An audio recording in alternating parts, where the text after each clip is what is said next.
अस्सलाम वालेकुम नाज़रीन, उम्मीद है कि आप लोग खैरियत से होंगे। मुझे आइडिया है कि आज आप इंतहाई एक सदमे की कैफियत में हैं कि पाकिस्तान को जो इंडिया से शिकस्त हुई ये नहीं होनी चाहिए थी।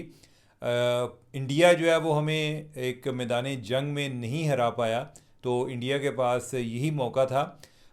और बाकी पाकिस्तान वैसे पूरी दुनिया से उसको शिकस्त हो जाए हमें इतनी परवाह नहीं होती, जितना कि इंडिया से जब वो हार के आता है तो उसकी हमें बहुत ज़्यादा दुख होता है। लेकिन ये अक्सर हो जाता है। मैं तो एक कमज़ोर दिल का आदमी हूँ, मैं इसीलिए ये मैच ही नहीं देखता। मैं वैसे ही दूर बैठ के स्कोर पूछता रहता हूँ। कोई देर के बाद मुझे आइडिया हो जाता है कि अब जो है ना, स्कोर पूछने की भी ज़रूरत नहीं है। लेकिन नाजरीन, इंडिया हमसे कितना बड़ा मुल्क है, लेकिन हैं बहुत ही कमीने लोग।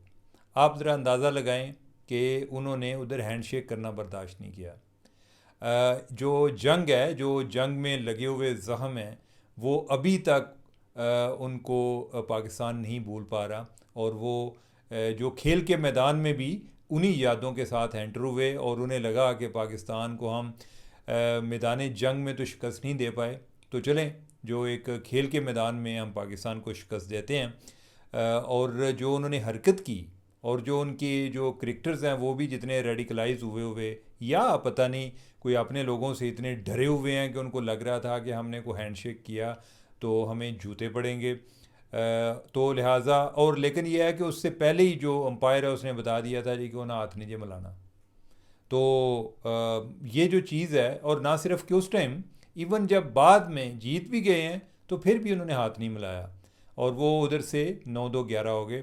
और बाद में जाके भी उनकी जो गुफ्तगू थी वो बड़ी जंगजूयाना किस्म की थी, कि जैसे उन्होंने जो ऑपरेशन संदूर में जो नाकामी हुई है उसका बदला इधर लिया है। नाजरीन, इंडिया जो है ना, इंडिया जितनी भी तरक्की कर जाए, ये एक स्टेज से आगे बढ़ ही नहीं सकता। इसके हमीर में कमीनगी जो है ना वो नहीं जा पा रही, और ये इन मौक़ों पर ज़्यादा यहाँ होती है। हम लोग जो हैं वो ज़्यादा फराख दिली का मुजाहरा करते हैं। हमारे यहाँ जो है एक आला ज़रफ़ी को एक बेहतर समझा जाता है, उनकी नज़र में कम ज़रफ़ी को बेहतर समझा जाता है। हमारे यहाँ जो है कभी कोई पार्टी इंडिया की मुखालफत करके इलेक्शन नहीं जीती। आई डोंट नो कि इंडिया हमसे इतना बड़ा है, हमने कभी कई लोग कहते हैं जी कि हमारा उनके साथ राइवलरी है, तो हमारे यहाँ तो लोग इस बुनियाद पर वोट नहीं देते। लेकिन इंडिया में वो चाहे बीजेपी हो चाहे वो कांग्रेस हो, जो पाकिस्तान है वो उनके दिलो दिमाग से नहीं निकलता, वो उनके वोटर्स के दिलो दिमाग से नहीं निकलता। और वो इलेक्शन में भी वही एजेंडा लेके जाते हैं कि पाकिस्तान को सबक कौन सिखाएगा। तो जो मोदी है वो तो इसी मैंडेट के साथ आया हुआ है, अपनी 56 इंच छाती के साथ, जिसको हमने अभी काफ़ी उसको सुकेड़ दिया हुआ है, ये जो उसको शिकस्त हुई है उसके बाद। तो एनीवे नाजरीन, पाकिस्तान के ये ज़हन में रखिएगा कि पाकिस्तान से या पाकिस्तान के अंदर हमारे बहुत सारे मसाइल हैं। हम बहुत लिहाज से इम्परफेक्ट हैं, लेकिन हमारी कुछ अचीवमेंट्स भी हैं। आप किसी भी साउथ एशियन कंट्री की अगर मिसाल ले लें तो कोई इंडिया के सामने आंख उठाकर नहीं देख सकता। और जो इंडिया है वो जितना दुनिया में घूम आए, जिसके साथ वो अपने शोल्डर रब करे, उसको फिर भी जो उसको डर रहता है या जिसके साथ वो अपना मुआवजना करता रहता है, वो पाकिस्तान है। तो ये इन्होंने कमीनगी कर लिया, तो ये उसी जज्बे के तहत की है। कोई नहीं, हम इनसे दोबारा आई डोंट नो बदला भी लेना चाहिए या नहीं। वैसे इस तरह की हरकत जो है, ये तो किसी एक हारने वाले को चलें फिर भी एक सूट करती है जी कि वो दिल बर्दाश्त हुए हुए थे। इधर जीतने वाले इतने कम ज़र्फ लोग आ गए हैं। तो एनीवे, मेरा ख्याल है कि कोई उम्मीद है कि वक्त के साथ साथ कोई बेहतरी आएगी। इंडिया जो है, यानी कि हम उसको फिर भी टारगेट कर देते हैं कि ऑपरेशन संदूर के दौरान जो हमने उसको जिस तरह उसके दांत खट्टे किए हैं, वो अभी तक उसको वो दुख नहीं भूल पा रहा। तो वो हमारा मैदान जंग में मुकाबला नहीं कर पाता, बस इसी तरह करेगा। तो खैर नाजरीन, दूसरा ये है कि जो वज़ीर आज़म शहबाज शरीफ हैं वो दोबारा दोहा चले गए हैं। उधर अरब इस्लामी ममालिक की कॉन्फ्रेंस हो रही है, और हम भी, आई डोंट नो कि हमें बुलाया था या हम खुद ही चले गए हैं। हर जगह पर पहुंच जाते हैं, लेकिन कोई बात नहीं है। अगर चले जाते हैं इस टाइम पे, जो अरब ममालिक हैं उनके लिए हम चौधरी हैं, चूँकि यानी कि हम चैम्पियन हैं, यानी कि हम इंडिया से जीते हुए हैं। तो उधर अरब ममालिक ने क्या करना है, स्वाए एक कुड़ने के, वो इसराइल का मुकाबला तो नहीं कर सकते। वो अगले दिन मैं बात कर रहा था कि कोई एक नेटो टाइप अलाइंस होना चाहिए पाकिस्तान का, पाकिस्तान समेत, जो अरब ममालिक के दिफा की ज़िम्मेदारी ले। वो मुझे पता चला कि इसराइल जो इजिप्ट वाले हैं वो पहले इस तरह की प्रपोज़ल को दे चुके हैं 2015 में। अभी उन्होंने को दोबारा से प्रपोज़ल दी है, लेकिन क्या जो मिस्र है वो अहलियत रखता है कि वो इसराइल का मुकाबला कर सके? वो नहीं रख सकता, नहीं रखता। लेकिन ज़रा भुखा नंगा मुल्क है, यानी कि वो ये ज़रूर चाहेंगे कि चलें इस बहाने हम भी अरब दुनिया के चौधरी बने, और जो एक दिफा के लिहाज से हम एक लीडरशिप का रोल लें। अब जो है, यानी कि इनका एक और भी अरबियों का मसला है ना, ये अपने आप को बड़ी एक आला नस्ल समझते हैं। हमें जो अजमी हैं या जो गैर अरब हैं उनको ये अपने मुकाबले का भी नहीं समझते। लेकिन ये ख़ुद इसराइल के मुकाबले में अपना दिफा भी नहीं कर सकते। तो चलें, हमने तो एक इनको एक ऑप्शन दिया था। कोई पाकिस्तान को बहुत ज़्यादा एक्साइटेड भी नहीं है, उसकी बड़ी कॉम्प्लिकेशन भी हैं। लेकिन ये है कि चलें, मैं कहता हूँ कि ख़ुद ही सारे मिल के को मुकाबला तो कर लें, ये अरब मालिक भी मिल के मुकाबला कर लें, लेकिन इनमें वो अहलियत नहीं है। हमारे एक वज़ीर आज़म थे हुसैन शेख सुहरवर्दी, तो वो पाकिस्तान के जो एक वेस्टर्न कंट्रीज़ के साथ अलाइंस था या उनके साथ रवाबत को ज़्यादा अहमियत देते थे। तो किसी ने उनसे पूछा, उन्हें क्या कि सुहरवर्दी साहब, कभी तुसी जिस तरह हम भी नहीं कहते आप भी कहते होंगे जी कि मुसलमान जितने इकट्ठे हो गए ना तो जो है ये दुनिया ने उन्हें फ़तह कर लेनी है। भाई इकट्ठे होके क्या करेंगे? अगर आप सारे इकट्ठे हुए हों, उधर को बम चला दे, फिर आप क्या करेंगे? अब तो टेक्नोलॉजी की गेम है। तो अब यह है कि जिसके पास अच्छी टेक्नोलॉजी है, जो डिफेंस के लिहाज से पावरफुल है, वो आके दूसरे को दबा जाता है। वो आप जो है यानी कि बेशक 1 अरब बंदा इकट्ठा किया हो, यानी कि वो बंदे ही मार दें, फिर क्या हो। तो खैर यह है कि सुहरवर्दी साहब जो है उन्होंने एक बड़ी उस टाइम पर बात की है, मैं 50 की दहाई की बात कर रहा हूँ।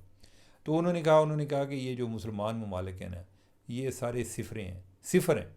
तो इनको जितनी सिफरें आप जमा कर लेना उसका हासिल सिफर ही आता है। तो लिहाजा इनमें जो कोई, अगर वो सारे सिफर हैं, उनमें कोई एक 10 नंबरी है या 5 नंबरी है या 20 नंबर है या नंबर आते हैं, तो वो पाकिस्तान के आते हैं। ये पाकिस्तान के साथ बना कर रखें। इनकी दिफा के मामला हम देख लेंगे, ये हमारी मईशत के मामला देखेंगे। हमने तो इनको एक प्रपोज़ल देनी है, अगर नहीं करेंगे तो हमने तो फिर भी इंशाल्लाह इनका अपना दिफा तो कर ही रहे हैं। नाजरीन, अब हम अपने नेक्स्ट टॉपिक की तरफ आते हैं, और वो बहुत ही एक सेंसिटिव टॉपिक है। मैं आपको पहले पढ़ के सुना देता हूँ। ये मैंने कोई एक ट्विटर पर पोस्ट देखी।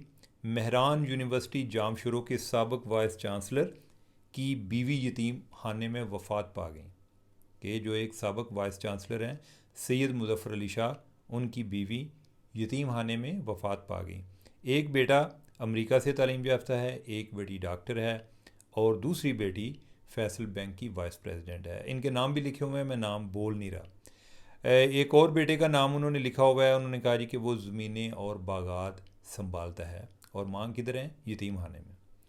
बांजे के बारे में लिखा हुआ है कि उन्होंने इलाज के बहाने उन्हें ट्रिंडोजाम ले जाकर यतीम खाने में छोड़ दिया, जहाँ वो 7 महीने अपनी औलाद के इंतज़ार में राहें तकते तकते वफ़ात पा गई हैं। इतनी पढ़ी लिखी और बड़े ओहदों पर फायज़ औलाद हो और माँ लावारसी में यतीम खाने में मरे, तो ऐसी औलाद को डूब मरना चाहिए। ऐसी दुनिया की बड़ाई, ऐसी दौलत, ऐसी मसरूफ़ियत, ऐसी ज़िंदगी और ऐसी औलाद पर लानत कि जिसके हासिल होने के बावजूद इंसान इंसानियत से गिर जाए। ये इन माँ बाप के लिए सबक है जो बच्चों को दुनिया की पढ़ाई के लिए अमेरिका, यूरोप, ऑस्ट्रेलिया, दुनिया के कोने कोने में कहाँ कहाँ नहीं भेजते, और दीन की तालीमात से दूर और महरूम रखते हैं। तो आखिर में वालिदैन का ये अंजाम होता है। नाज़रीन, मैंने जब ये ट्वीट पढ़ा तो मुझे बहुत दुख हुआ, और मैं ये सोशल मीडिया पे इस तरह की बड़ी चीज़ें चल रही होती हैं, मैं यकीन भी नहीं करता। मैं ज़रा एक शकी किस्म का आदमी हूँ। आजकल इंफॉर्मेशन के दौर में इतनी ज़्यादा इंफॉर्मेशन होती है कि सच और झूठ में तमीज़ करना मुश्किल होती है। खैर, मैंने इस ट्वीट को, एक जर्नलिस्ट हैं, बड़े मुस्तनद मोतबर जर्नलिस्ट हैं, बीबीसी के साथ वो काम करते हैं, उधर सिंध में है, मैंने उनको भेजी। मैंने कहा कि क्या ये असल है, ये असली बात है, क्या ये दुरुस्त है? उन्होंने कहा हाँ ये दुरुस्त है, और उन्होंने कहा कि जो सिंधी लैंग्वेज में सोशल मीडिया पे या सिंधी अखबारों में ये चीज़ चलती आई है, और ये कोई इसको 2-3 माह हो गए हैं। नाजरीन, मुझे और ज़्यादा दुख हुआ। मेरा दिल करता था कि अल्लाह करे, मैं तो ये सोचता रहा कि अल्लाह करे कि झूठ हो, लेकिन मुझे बहुत ज़्यादा दुख हुआ। मैं ऐसी औलाद के बारे में सोचता हूँ कि ऐसी मेरा नाजरीन एक मेयार है कि जो अपने वालदैन का शुक्रगुजार नहीं, आपके वालदैन से ज़्यादा आप पर किसी का एहसान नहीं है, लेकिन जो शख्स अपने वालदैन का शुक्रगुजार नहीं, जो शख्स उनके साथ मुखलस नहीं है, वो किसी के साथ मुखलस नहीं हो सकता, वो किसी का शुक्रगुजार नहीं हो सकता। और इस तरह के जो लोग हैं, यानी कि आप, इन्होंने तो लिखा कि उन पर लानत हो, मेरे लिए ये काबिल रहम है। काबिल रहम इसलिए हैं कि जो बंदा, ये उसकी बदनसीबी है, मुझे उसकी बदनसीबी पे, इस औलाद की बदनसीबी पर रहम आ रहा है कि ये इतने बदनसीब हो सकते हैं। नाजरीन, मुझे किसी ने एक दफ़ा, जब मेरी वालदा पिछले दिनों वफ़ात पा गई, तो मुख्तलिफ़ लोगों ने बात की, तो एक बात जो मुझे अच्छी लगी, बहुत सारी लगी जो हमारी एक गुफ्तगू से रेलेवेंट है, वो ये है कि मुझे कोई एक एमएनए थी, उनकी कॉल आई जो कि कुरान की हाफ़ज़ा हैं। तो उन्होंने कहा कि जब हमने कुरान हिफ़्ज़ किया तो उसमें वालदैन पर एहसान का बार बार ताकीद थी कि अपने वालदैन पर एहसान करें। तो उनके ज़हन में ख़्याल आया और उन्होंने अपने उस्ताद से पूछा कि किसी जगह पे ये ज़िक्र नहीं आया कि औलाद, वालदैन को ज़िक्र नहीं, वालदैन को ताकीद नहीं की कि अपनी औलाद के साथ हुस्न सलूक करें। तो आगे उनके उस्ताद ने कहा, उन्होंने कहा कि वो वालदैन की सरिश्त में शामिल कर दी गई है कि वो अपनी औलाद के साथ प्यार किए बगैर रह नहीं सकते, वो अपनी फितरत के हाथों मजबूर हैं। लेकिन जो औलाद होती है वो सारी इस काबिल नहीं होती, या यानी कि इतनी, आप समझें कि उसकी खुशकिस्मती, मैं कहूँगा कि वो, यानी कि वो उसकी इतने खुशकिस्मत नहीं होते कि जो अपने वालदैन का ख्याल करें। अब ये वाले जो लोग हैं जिनका हम जिक्र कर रहे हैं, ये जब ख़ुद बुढ़ापे को पहुँचेंगे, ये किस मुंह से अपनी औलाद से शिकवा करेंगे जब इन्होंने ख़ुद अपने वालदैन के साथ ऐसा सलूक किया हो। अल्लाह ताला रहम फरमाए। बाकी ये है कि अपने वालदैन का ख्याल रखें, जिनके वालदैन ज़िंदा हैं ज़रूर ख्याल रखें। आपको जितना भी ख्याल रखें उतना कम है, उनको जितनी भी तवज्जो दें उतनी कम है।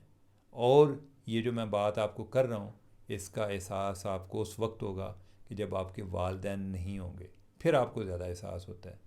उनकी मौजूदगी में इंसान परवाह नहीं करता, या अगर करे भी तो आपको लगता है, यानी कि जब उनके जाने के बाद लगता है कि मैंने कम किया है, मुझे इससे ज़्यादा उनके लिए कुछ करना चाहिए था।